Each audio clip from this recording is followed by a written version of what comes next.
فضل الله بعضهم على بعض وبما أنفقوا من أموالهم.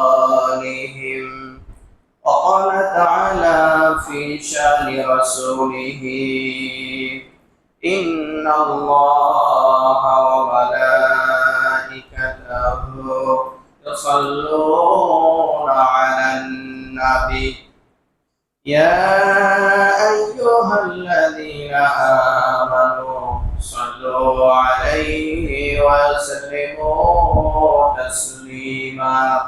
اللهم صل على محمد وعلى آل محمد كما صليت على إبراهيم وعلى آل إبراهيم إنك حميد مجيد.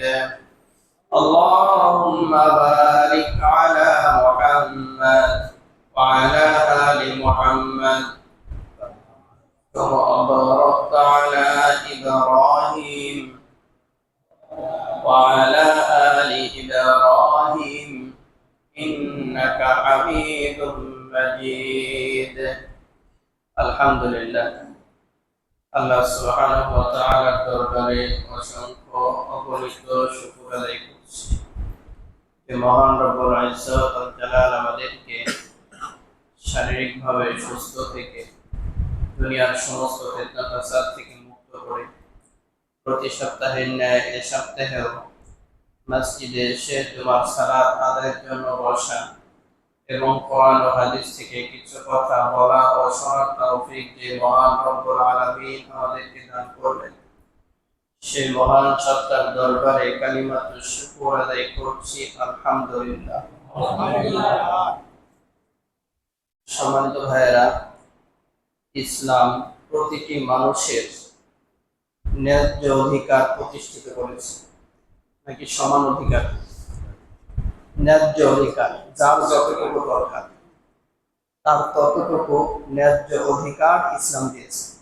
শ্রমিকের অধিকার দিয়েছে ইসলাম, দুর্বলের অধিকার দিয়েছে ইসলাম, এতিমের অধিকার দিয়েছে ইসলাম, বিধবার ইসলাম অধিকার দিয়েছে, ন্যায্য অধিকার দিয়েছে ইসলাম, ধনীর ন্যায্য অধিকার দিয়েছে ইসলাম, গরিবের ন্যায্য অধিকার দিয়েছে ইসলাম, পুরুষের ন্যায্য অধিকার দিয়েছে ইসলাম, নারীর ন্যায্য অধিকারও দিয়েছে ইসলাম। এখন অনেক মানুষ আল্লাহর বিধান সম্পর্কে এবং বাস্তবতা সম্পর্কে বাস্তবমুখী জ্ঞান না থাকার কারণে, ইসলাম সম্পর্কে অজ্ঞ থাকার কারণে, আল্লাহর বিধান সম্পর্কে অজ্ঞ থাকার কারণে ওরা সমান অধিকারের নামে অত্যাচারের আন্দোলনে লিপ্ত হয়ে গেছে। সমান অধিকার না, এটাকে বলে অত্যাচারের অধিকার, অত্যাচার প্রতিষ্ঠা করা। কারণ দেখেন, নারী পুরুষের সমান অধিকারের নামে যারা আন্দোলন করতেছে, সৃষ্টিগত দিক দিয়া যদি আমরা একটু চিন্তা করি, সৃষ্টিগত দিক দিয়া নারীর স্ট্রাকচার পুরুষের স্ট্রাকচার পার্থক্য আছে না? কথা বলেন, ডিফারেন্স আছে। তো আরেকটা ব্যাপার হলো শক্তির দিক দিয়েও পার্থক্য আছে। পুরুষের শক্তি বেশি, নারীর শক্তি কম। বুঝছেন? আরেকটা পার্থক্য আছে, পুরুষের জ্ঞান বেশি, পুরুষের মেধা বেশি, তুলনামূলক নারীর অর্ধেক। নারীর কি? অর্ধেক। তো এই সমান অধিকারের নামে যারা একটা প্রতিবেদন, নারী সংস্কার কমিশন গঠন করা হয়েছে, এর একটা প্রতিবেদন তৈরি করেছে, 318 পৃষ্ঠার একটা প্রতিবেদন। আমি ওখান থেকে ইসলামের সাথে, এর মধ্যে অনেকগুলো বিষয় আছে, কোরআনের সাথে, হাদিসের সাথে, ইসলামের সাথে পুরা সাংঘর্ষিক, আল্লাহর আইনের সাথে সাংঘর্ষিক। এই প্রস্তাব যে যারা করে এরা মুসলিম থাকতে পারে না। এই প্রস্তাব যদি কেউ সমর্থন করে তাহলে এরাও মুসলিম থাকতে পারে না, কারণ আল্লাহর আইনের মধ্যে হস্তক্ষেপ করলে ওই ব্যক্তি আর মুসলিম থাকতে পারে না। তো সম্মানিত ভাইয়েরা, যে কথা বলছিলাম ইসলাম কি সমান অধিকার দিয়েছে না ন্যায্য অধিকার দিয়েছে? ন্যায্য অধিকার দিয়েছে। দেখেন ইসলাম নারীকে এতটা মর্যাদা দিয়েছে, পৃথিবীর ইতিহাস আপনি ঘেটে দেখুন, আজ পর্যন্ত ইসলাম যতটা মর্যাদা নারীকে দিয়েছে, অন্য কোনো ধর্ম, অন্য কোনো মতাদর্শ আজ পর্যন্ত নারীকে এতটা মর্যাদা দিতে পারে নাই, এর ধারের কাছেও না। জাহিলি যুগে নারীদেরকে মনে করা হতো ভোগের সামগ্রী। তাদের কারো যদি কন্যা সন্তান জন্মগ্রহণ করতো, লজ্জা বোধ করতো, কিভাবে ওই পিতা মুখ দেখাবে।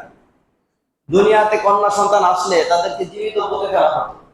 সেখান থেকে ইসলাম প্রত্যেকটা নারীকে রাজরানীর মতো অধিকার দিয়েছে। তো সম্মানিত ভাইয়েরা, সমান অধিকারের আন্দোলন যারা করতেছে, এরা মূলত সমান অধিকার চায় না, এরা নিজেদের উপরে অত্যাচার ডেকে আনতেছে। কি ডেকে আনতেছে বলেন তো? অত্যাচার। দেখেন,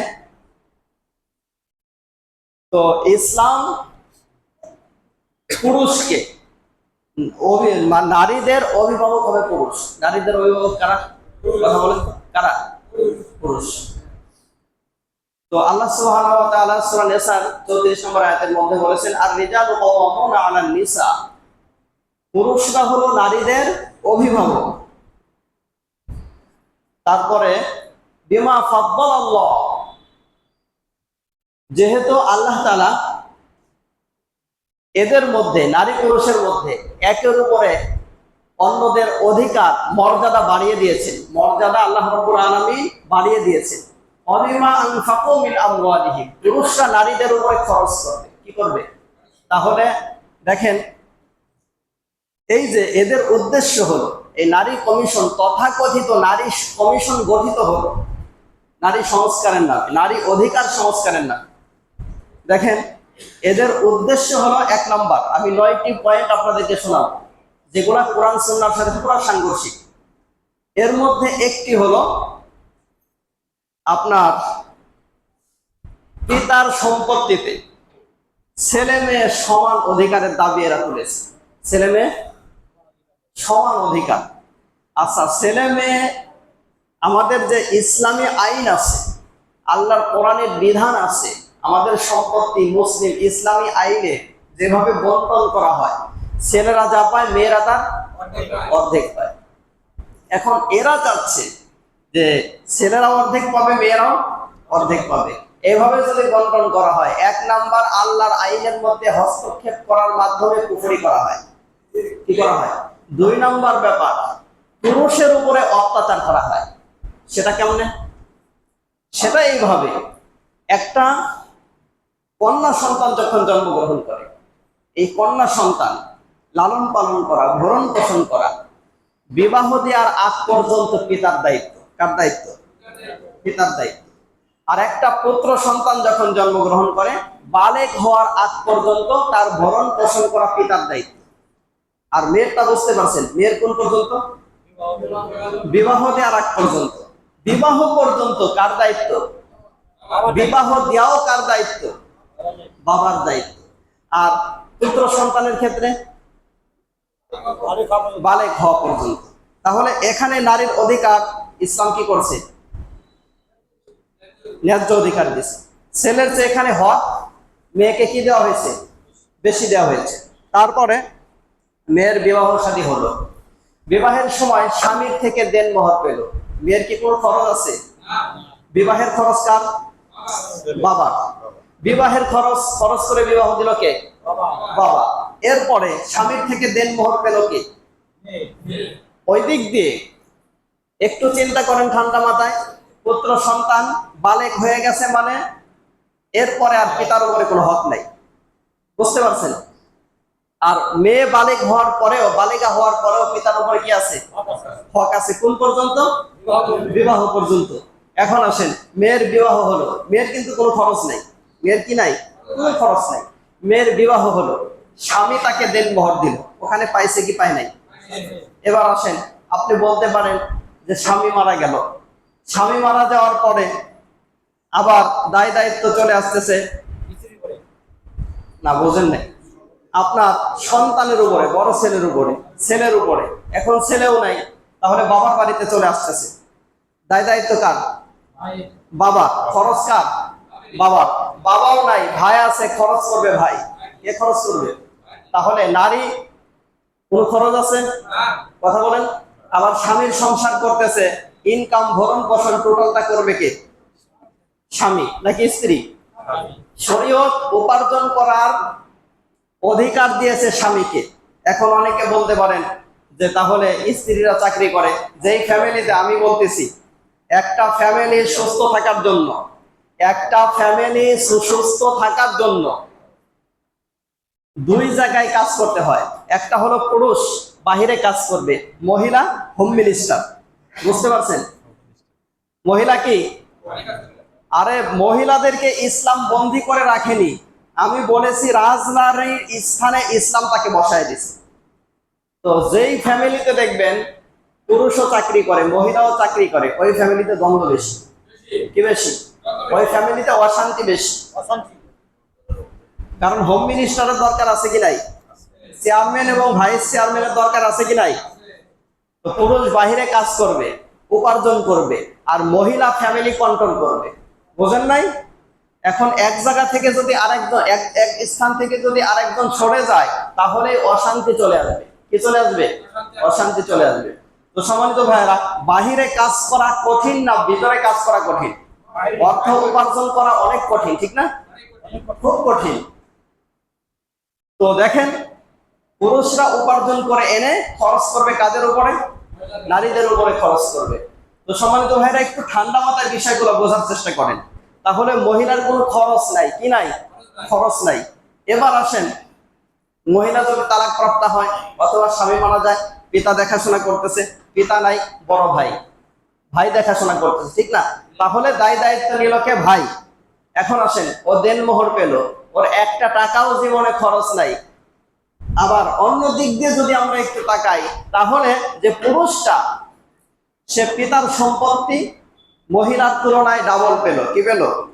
মহিলা 2% পেলে ও পাইল কয় শতাংশ? 4% পেয়েছে। এখন আসেন, ও মহিলার খরচ করতেছে, বিবাহ করে আনছে, স্ত্রীর ভরণ পোষণ টোটাল, বাচ্চা কাচ্চার ভরণ পোষণ লালন পালনের ক্ষেত্রে যত টাকা পয়সা আছে সব উপার্জন করে ওর খরচ করতে হয়। শ্বশুর বাড়ি থেকে আত্মীয় স্বজন আসলে ওর খরচ করতে হয়, বাবা মাকে ওর দেখতে হয়। খরচ আছে কি নাই? কথা বলেন। এখন খরচ করতে করতে দেখা যায় পুরুষের কিছুই নাই, পুরুষের কিছুই নাই। আর নারী যে 1 লক্ষ টাকা পাইছিল, ওর 1 লক্ষের 1 লক্ষে আছে, ঠিক কিনা? তাহলে ইসলাম কি নারীকে ঠকাইছে নাকি ন্যায্য অধিকার দিছে? কথা বলেন। তারপরে একজন নারী, সে বোন হিসাবে তার অধিকার আছে, তারপরে মেয়ে হিসাবে অধিকার আছে, মা হিসাবে অধিকার আছে, নানি হিসাবে অধিকার আছে, দাদি হিসাবে অধিকার আছে। আছে কি নাই? তো সম্মানিত ভাইরা, যারা সমান অধিকারের নামে আন্দোলন করতেছে, ওরা মূলত নিজেদের উপরে অত্যাচার ডেকে আনতেছে। বুঝেন নাই?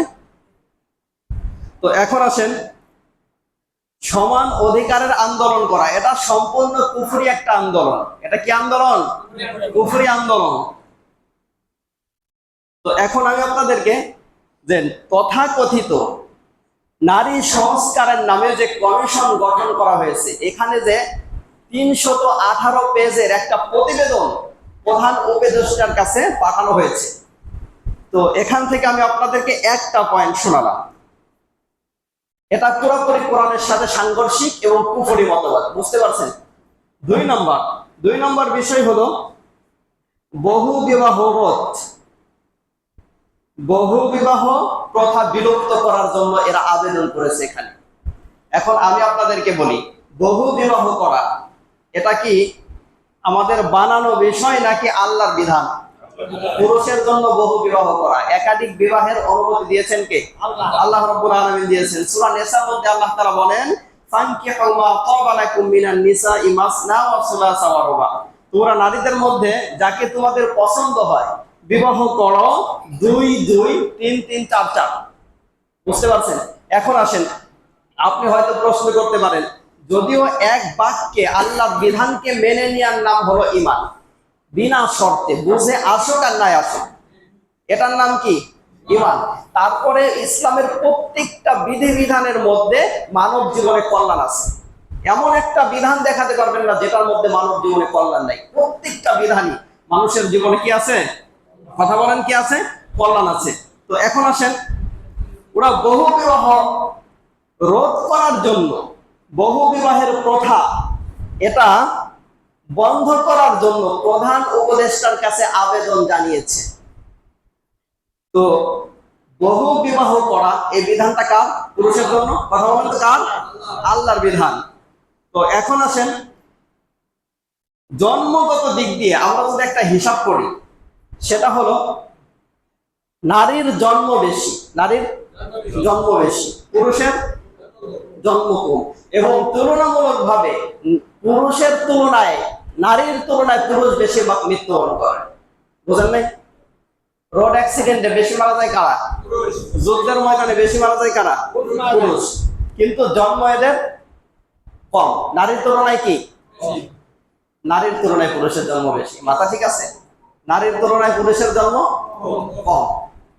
তো এখন আসেন, যদি একটা বিবাহ পর্যন্ত পুরুষ সীমাবদ্ধ থাকে, তাহলে নারীর সংখ্যায় অনেক নারী পড়ে থাকবে যাদের দায় দায়িত্ব নিবে কে? কথা বলেন। তাহলে আল্লাহর এই বিধান যৌক্তিক না অযৌক্তিক? ইনসাফপূর্ণ নাকি জুলুম? কথা বলেন তো কোনটা? ইনসাফপূর্ণ। তাহলে তারা এই বিধানের মধ্যে হস্তক্ষেপ করতে চায়। এটা সম্পূর্ণ একটা কুফরি মতবাদ, কুফরি প্রস্তাবনা। আমরা আশা করি যে এই প্রস্তাবগুলো প্রধান উপদেষ্টার কাছে দেওয়া হয়েছে, এরা জীবন গেলেও এগুলা কখনো অ্যাকসেপ্ট করবে না। কারণ এই বাংলাদেশের ইতিহাসে আজ পর্যন্ত যারাই ক্ষমতায় এসেছে, তো ভোটের মাধ্যমে অথবা জুলুমি স্টাইলে ক্ষমতায় এসেছে, কিন্তু এই সরকার ব্যতিক্রম ভাবে ক্ষমতায় এসেছে। এই সরকার ক্ষমতায় এসেছে বহু মানুষের রক্তর বিনিময়ে। এটাকে মূল্যায়ন করতে হবে, আমরা আশা করি ইনশাআল্লাহ। তো সম্মানিত ভাইরা, 2 নম্বর বিষয়টা শোনালাম যে কোরআন সুন্নাহর সাথে যেটা কি সাংঘর্ষিক যে বিষয়গুলা। তারপরে 3 নম্বর দেখেন এখানে কি প্রস্তাব দিয়েছে।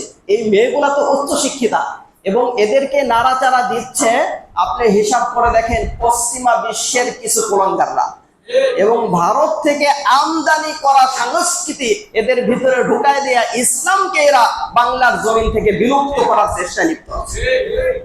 তো সম্মানিত ভাইরা, 3 নম্বর, এই যে তথাকথিত নারী সংস্কার, নারী অধিকারের নামে যে প্রতিবেদনটি তৈরি করা হয়েছে, 3 নম্বর এখানে আরেকটা বিষয় আছে ইসলামের সাথে যেটা সাংঘর্ষিক, সেটা হলো এরা এখানে উল্লেখ করেছে শরীর আমার সিদ্ধান্ত আমার। নাউজুবিল্লাহ। শরীর আমার সিদ্ধান্ত আমার, তার মানে হলো যাকে ইচ্ছা তাকে আমি দেহ দেব। বুঝেন নাই বিষয়টা? এই যে যে প্রতিবেদনটি তৈরি করা হয়েছে, এটা কিন্তু মূর্খ কোনো মানুষ তৈরি করেনি। এটা করেছে কারা? উচ্চ শিক্ষিত মানের, যাদেরকে মনে করা হয় এরা। তো সম্মানিত ভাইয়েরা, এই যে ইসলামের সাথে সাংঘর্ষিক 3 নম্বর বিষয়টা হলো, ওরা এখানে প্রতিবেদনে উল্লেখ করেছে শরীর আমার সিদ্ধান্ত আমার, তার মানে হলো যাকে ইচ্ছা তাকে দেহ দিব। ওই পশ্চিমা সংস্কৃতি বাংলার জমিনে বাস্তবায়ন করার জন্য ওরা ষড়যন্ত্রে লিপ্ত হয়ে গেছে। তো সম্মানিত ভাইরা, অথচ আল্লাহ রাব্বুল আলামিন বললেন আলা লাহুল খালকু ওয়াল আমর, সৃষ্টি যার, আইন চলবে তার। কথা বলেন, আইন চলবে তার, আল্লাহর আইন চলবে। এখন আসেন 4 নম্বর বিষয়গুলো একটু মাথার মধ্যে রাখার চেষ্টা করেন। 4 নম্বর প্রতিবেদনে উল্লেখ করা হয়েছে নারীদের অসুস্থ হওয়া কুসংস্কার প্রথা। তারা প্রতি মাসে অসুস্থ হয় না? এরা কি হয়? অসুস্থ হয়ে যায়। তো এরা এখানে উল্লেখ করেছে এই প্রতিবেদনে নারীদের অসুস্থ হওয়া কুসংস্কার প্রথা। অথচ আল্লাহ রাব্বুল আলামিন কোরআনে হাকিমের মধ্যে বলেছেন ওয়ায়াসআলুনাকা আনিল মাহিদ কুল হুয়া আযান ফা'তাজিলুন নিসা ফিল মাহিদ ওয়ালা তাকরাবুহুন্না হাত্তা ইয়াতহারনা ফাইযা তাতাহহারনা ফাতুহুন্না মিন হাইথু আমারাকুমুল্লাহ ইন্নাল্লাহা ইউহিব্বুত তাওয়াবিন ওয়া ইউহিব্বুল মুতাতাহহিরিন। একটু লক্ষ্য করেন, আল্লাহ তাআলা বলেন, হে রাসূল, লোকেরা এসে আপনার কাছে নারীদের হায়াত সম্পর্কে জিজ্ঞাসা করে, আপনি বলে দিন তা অশুচি, সুতরাং হায়াতের সময় স্ত্রীদের থেকে পৃথক থাকো তোমরা। কি থাকতে বলছেন আল্লাহ? এটা সায়েন্টিফিক দিক দিয়েও কিন্তু ওই সময় যদি স্ত্রীর সাথে কেউ মিলিত হয় বড় ধরনের ক্ষতির সম্ভাবনা আছে। বুঝেন নাই? রুচিরও তো একটা ব্যাপার আছে, ওদের মনুষ্যত্ব মৃত্যু হয়ে গেছে, চিন্তা করছেন? তো সম্মানিত ভাইয়েরা, এটা কোরআনের সাথে সাংঘর্ষিক একটা বিষয়, বুঝেন নাই? এটা গেল 4 নাম্বার, গেল 5 নাম্বার। এটা আরো ভয়ানক, প্রত্যেকটা বিষয় ভয়ঙ্কর। সেটা হলো ট্রান্সজেন্ডার। শুনছেন না? পূর্বে আমরা আলোচনা করছি। একটা মানুষ, সে মনে করেন একটা পুরুষ, তার কাছে মনে হচ্ছে যে আমি মহিলা, তাহলে আমি মেয়েদের সাথেই থাকতে পারবো, বুঝেন নাই? আবার একটা মেয়ে, তার কাছে মনে হচ্ছে যে আমি ছেলে, তাহলে ছেলেদের সাথে অবাধ মেলামেশায় লিপ্ত হয়ে যাবে, এতে কোনো সমস্যা নাই। অথচ এই বিষয়টা হলো কোরআন সুন্নাহর পুরোপুরি বিরোধী, কোরআনের সাথে হাদিসের সাথে পুরো সাংঘর্ষিক। আল্লাহ রাব্বুল আলামিনের অভিশাপ ডেকে আনার অন্যতম একটা মাধ্যম, আল্লাহর গজব টেনে আনার অন্যতম একটা মাধ্যম। আল্লাহ সুবহানাহু ওয়া তাআলা কোরআনে হাকিমের মধ্যে বলেছেন, ওয়ালা আমুরান্নাহুম ফালা ইউগাইয়িরুন্না খালকাল্লাহ, তাদের আদেশ করব। আল্লাহ সুবহানাহু ওয়া তাআলা বলেন, তাদেরকে আদেশ করব, ফলে তারা আল্লাহর সৃষ্টিকে বিকৃত করবে।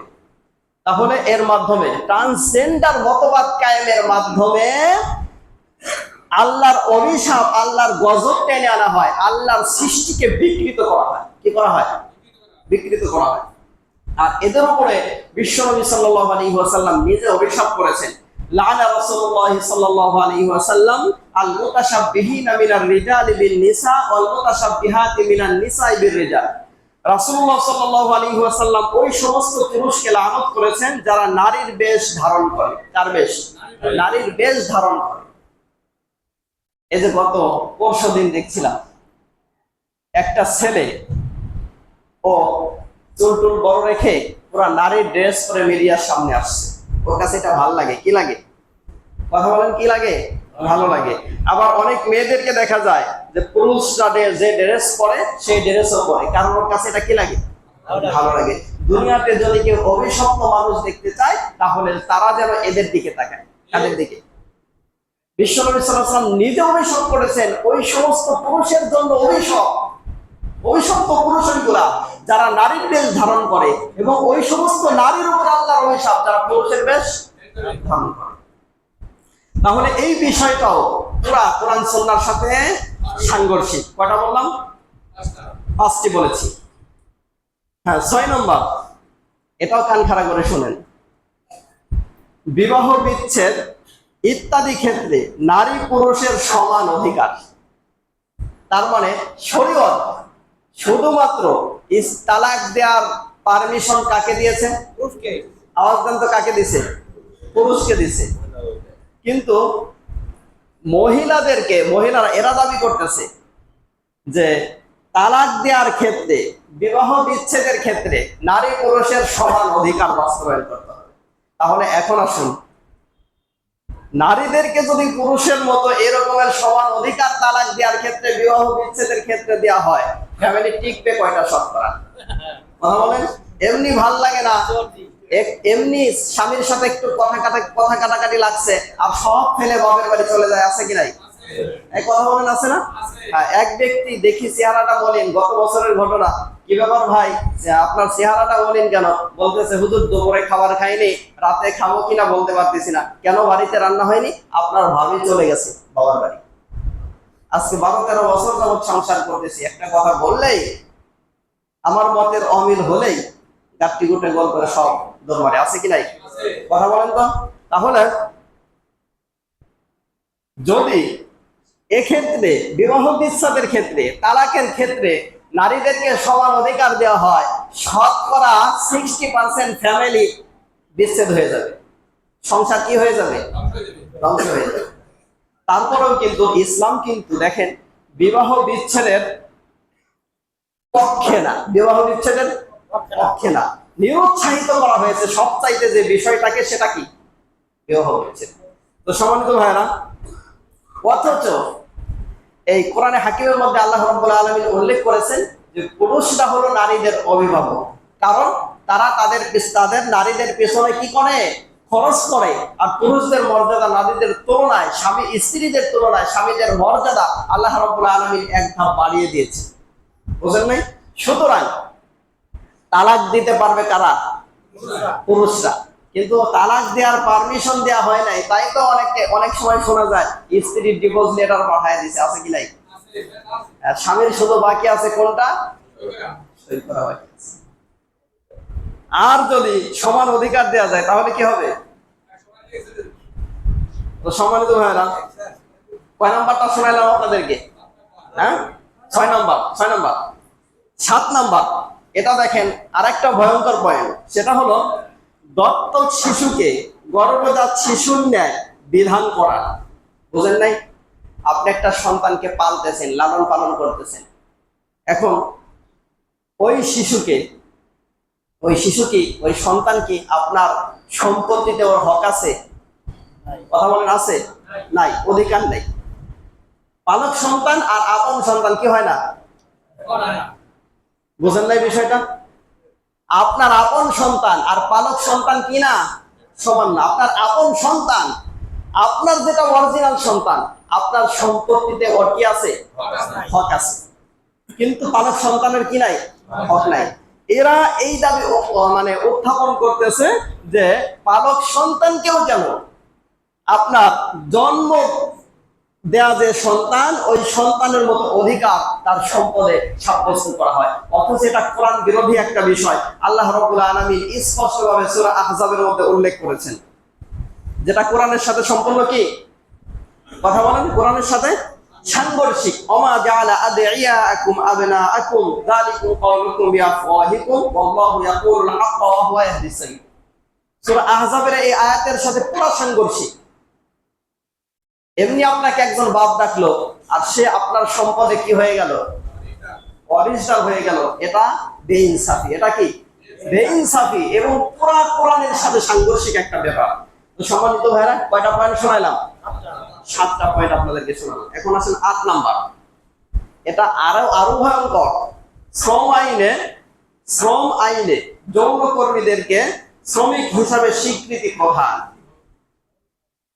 পতিতা বৃত্তি যারা করছে এদেরকে শ্রমিক হিসাবে স্বীকৃতি দিতে হবে। এদের যে ভাতা আছে ভাতা দিতে হবে, বেতন দিতে হবে, ও বয়স ওর অসুস্থ হলে মেডিকেল ভাতা দিতে হবে। তারপরে হলো ও যখন অবসরে যাবে ওকে পেনশন দিতে হবে।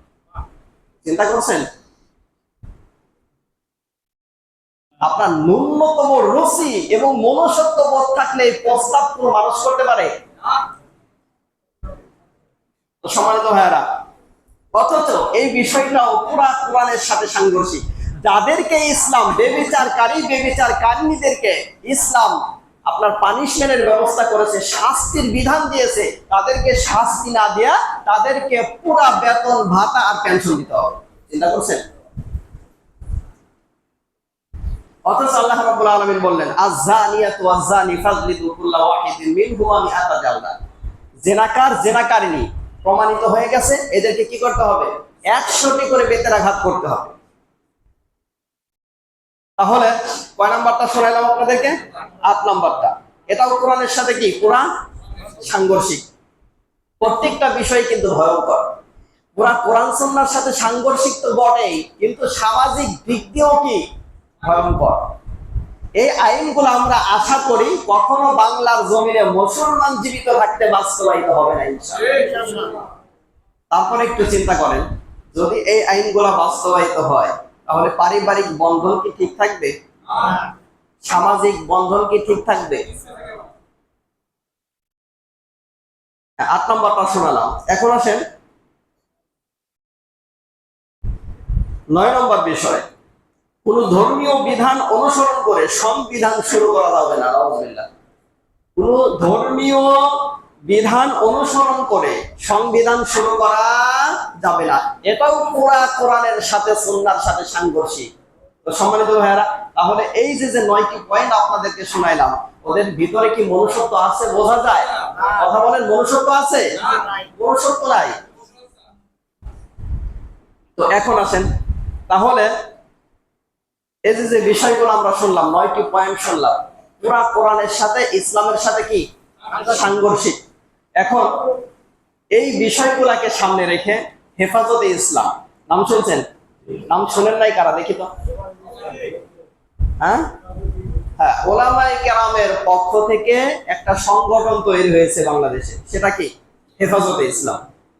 তো অরাজনৈতিক, ওনারা রাজনৈতিক নিবন্ধিত কোনো দল না, অরাজনৈতিক ভাবে, মানে এদের কার্যক্রম হলো কোরআন বিরোধী, ইসলাম বিরোধী কোনো পদক্ষেপ যদি কেউ গ্রহণ করে এবং ইসলামের উপরে, কোরআনের উপরে, সুন্নাহর উপরে যদি কোনো আক্রমণ আসে মুসলিম জাতির উপরে, তাহলে এরা প্রতিবাদ করে। এরা কি করে?